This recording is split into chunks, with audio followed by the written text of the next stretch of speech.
Everybody, welcome to topic 4 of Unit 4. Today we're talking about gambling and match fixing, which doesn't really have a positive side to it at all. This is one of the more seedy sides of sport, and it is also a sport and international affairs sort of thing. Like in the United States, we're familiar with famous or infamous sorts of sports betting or sports gambling things, such as the 1919 Black Sox scandal, where a World Series was thrown, or games in the World Series were thrown to appease gambling interests. We know about Pete Rose being suspended from baseball and still not being in the Hall of Fame as of 2015. We know of some, you may be aware of some point shaving scandals that happened in basketball at certain times in the past, but it has a lot to do both with gambling abroad, but also with transnational organized crime and the response there too. Because sports is international, because markets and betting markets are international, you have all kinds of involvement of international gambling syndicates, and so the fight against them is transnational in basis. That means you have organizations like Interpol, the International Police Organization, which we talked about a little bit in the unit on doping, involved, and all kinds of domestic agencies working on gambling issues and transnational crime issues, cooperating through bilateral treaties, etc. So there's a lot going on here, and it's worth exploring. So, how does this all work? Well, where there's judging, there's the ability to have fixing. Now, I don't mean to suggest, I need to say this very clearly right from the outset, that anytime there's questionable judging that happens or a refereeing decision that happens, that there's corruption going on. And I also don't want to suggest that there's incompetence going on. There's a lot about judging and refereeing and officiating that the average sports fan doesn't get. I'm very aware of this because I help moderate a soccer board it's called BigSoccer.com, and there's a separate board for referees to talk about calls that happen in a game. And you'd be surprised at how many times the layperson like myself will go in there and say, this is totally wrong. And they'll start talking about the laws of the game and the instructions that have come down from FIFA and from the U.S. Soccer Federation, etc., to talk about how they want rules interpreted. And yes, sometimes they'll say that looks questionable, that was really hinky. But most of the time, they'll have a perspective that we don't have because we don't understand the application of the laws as well. And a lot of times, players and coaches don't understand the rules as well as the others do, as the referees do either. But where there is judging, there's the ability for corruption or incompetence. So you may think that, say, for example, in a race, that there's no judging, that fastest is it, but that isn't the case. So these are all images of races where you have different kinds of violations happen, where judging controversies ensue. We already talked about the Apollo Anton Ono one back in Unit 3. That's one in short track speed skating. Was there interference? In track and field, you can have lane violations, called or not called. You could have runners running in front of someone getting bumped out of a race, and people getting suspended after the fact. So just because it's simply a race, don't think that there's no judging involved. I know usually we think of the case being that there's artistic sorts of sports or pugilist sports, the pugilist sports being things like an MMA match or boxing or taekwondo or something where the judging comes into the fore, but simple races are as well. There are several proven scandals that have happened in the recent past. There's a lot more that are questionable, but the proven scandals are ones that draw a lot. Now, during the Cold War, we had all kinds of accusations of judging shenanigans. It used to be the case that, say, for a diving meet or a gymnastics meet or something, you typically had 7 judges. Remember I mentioned a while back that you had sort of first world, second world, third world, that the first world was the United States and its allies, sort of the NATO bloc. The second world was the Soviets and its allies, the Soviet bloc. Or the Warsaw Pact powers, and the third world was all the other people who were non-aligned. Well, in those 7, you would end up sometimes with mixes that would favor one side over the other, that you might have a majority or a plurality of Warsaw Pact judges. And so then you as a viewer would say, okay, I expect that the winner of this event, when the judging comes through, will be from one of those allied countries. And I suspect then, by the same token, that you would see judging come out in favor of the NATO pact countries if there were more judges or plurality of judges from that country. And the joke would always be that, you'd see, say, someone used to be on a scale of 10, say in the gymnastics judging, you'd see 10 from the West, 10 from the West, 10 from the West, 4 from the East, right? That was sort of the joke, that you would see those scores come through and they'd be very different based on who they were. In fact, the Soviet Union and its allies argued that many times they had the best soccer team in international competition, but the draws were always rigged and the refereeing assignments were always rigged to prevent them from winning a major World Cup. And in fact, only Western countries won the World Cup. So there are some of those that are accused, are scandals that are presumed or accused, right? Those are not proven scandals, but there are others that are proven. For example, here on your left, you see Ray Jones Jr. and Park Si-hun. They fought a boxing match in the 1988 World Cup. You'll see that as you raise the hand that even the Korean boxer doesn't look totally convinced that he's winning. That's because during the bout, Roy Jones Jr. landed 86 punches to 32 for the Korean boxer. He beat the tar out of him. Roy Jones Jr. did. But when the secret ballots, at the time they were secret ballots, so you didn't see how they were rated, secret ballots for the judges were issued. All they said was who won, and it came out 3 votes for Park Si-hun and 2 votes for Roy Jones Jr. It turns out that the Korean officials had wined and dined 3 of the 5 judges, and a 4th judge, the judge from Morocco, he voted for Park Si-hun because he felt bad that he was the hometown boy who got destroyed, and he didn't want him to get swept. He presumed the other 4 would vote for Roy Jones Jr. So we have a couple of examples where people were sort of bribed, corrupted by the Korean officials, and one who was just being incompetent because he didn't want the guy to feel bad.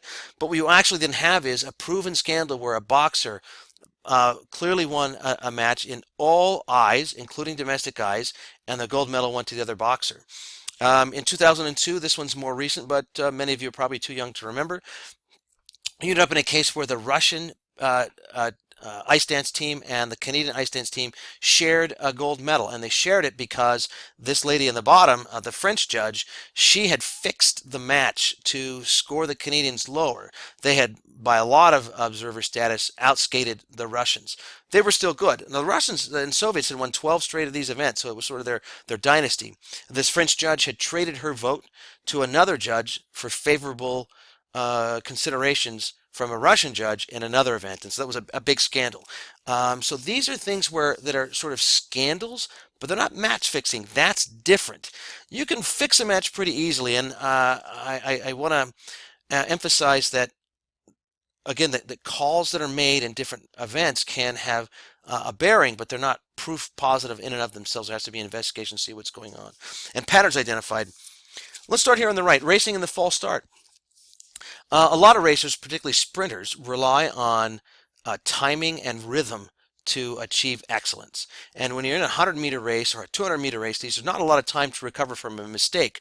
So if you don't have to bribe the guy who's the fastest or the woman who's the fastest, maybe you bribe the 6th fastest woman who can then, she knows she's not going to win, and so if she uses a false start to throw off someone's rhythm, then another runner who is closer in speed and stamina and skill to the first place person might win, that the gambling syndicate can use false starts to try and get into the head of someone who's favored to win. Again, it's not proof positive, but it's something that happens.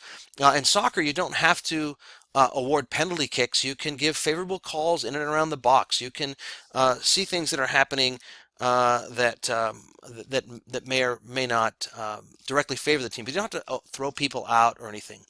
One of the things that's very interesting in the ease of fixing is a lot of times games are fixed not to ensure someone wins, but to ensure someone doesn't lose.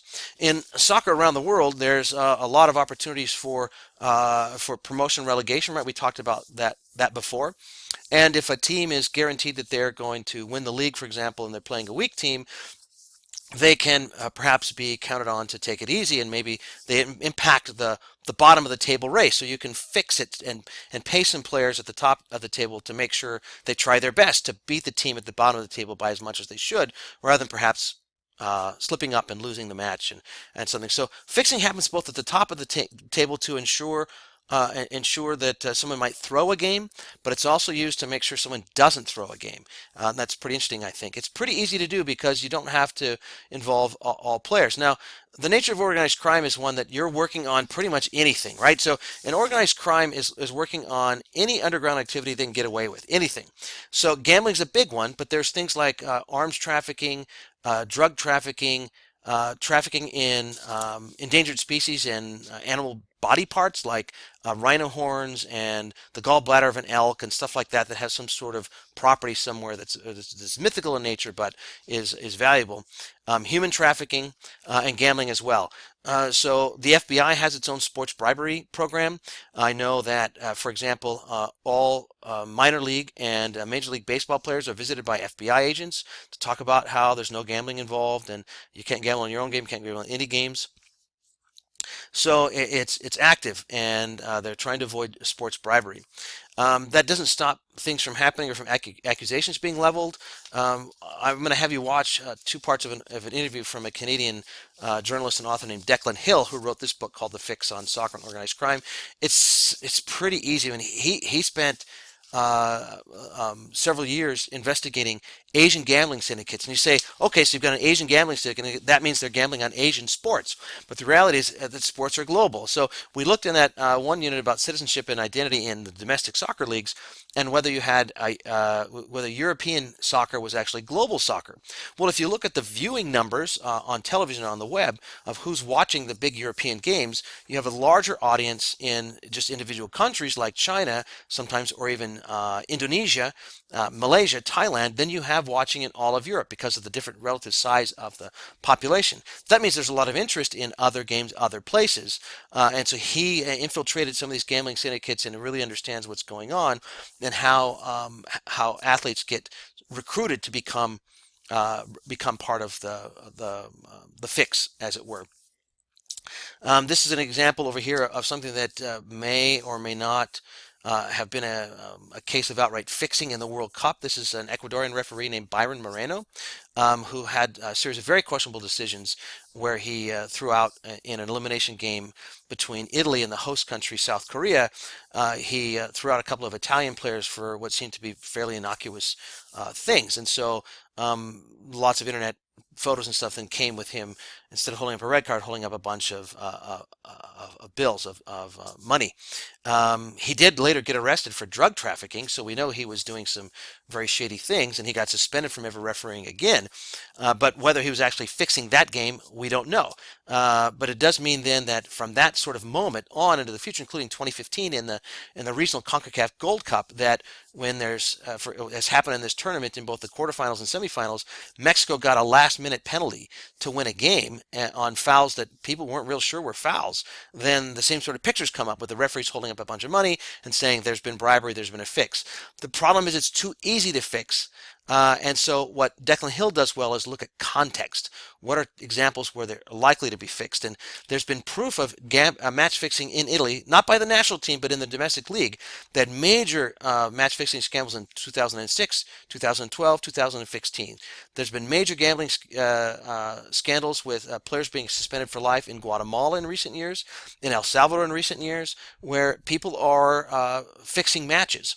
So Gennaro Gattuso, who's the player here on the right, he was a very famous ball player, very dogged player. He got in trouble. This is the Italian national team coach in 2014, 2015, who is in trouble not for match fixing, but for knowing players were fixing and not reporting them when he was coach of a team called Siena in 2010. And Juventus is one of the most storied teams in Italian soccer. There was proof that there was fixing going on there in 2006. They got relegated. They got kicked out of the first division and put all the way down, I think, in the fourth division. But because of the way promotion and relegation works, they were able to win leagues in successive seasons and get back to the first division. So Italy's got this long-standing sort of problem where referees are being bribed and players are being bribed and things are happening that's really shyster. So it's tough to know what's actually going on, but you should know that it's easy to do. And I hope you watch that James Hill thing and listen to him about the context of when things happen, particularly about payments that are expected, things that are supposed to happen, and when things don't happen because perhaps the federations are corrupt, that the players then sort of open up themselves to avenues that are there. The reality is that any league, any game in any league is open to fixing, right? So if you go back to this slide here, which is the one about the sports bribery program, if you look there about the example they're showing, that's basketball from Arizona State and a game with the University of Washington. Another one. So they're looking for the pattern, right? They're looking for the pattern. La Cosa Nostra, that's organized crime, right? Organized crime running point shaving scandals, and these come up from time to time. So it's not just international, right? It's not just international. It could be domestic, right, with that Italian case. But if it's an Italian case where games are being fixed in the Italian league, chances are that transnational organized crime has a role, and that Asian gambling syndicates or European gambling syndicates are running things there. This also then becomes problematic in that thing where we're looking at corporatization. We'll look at that here in Unit 4 as well, where you have the open courting of gambling, online gambling sites to be involved in sports. We'll look at that in the next unit here in corporatization.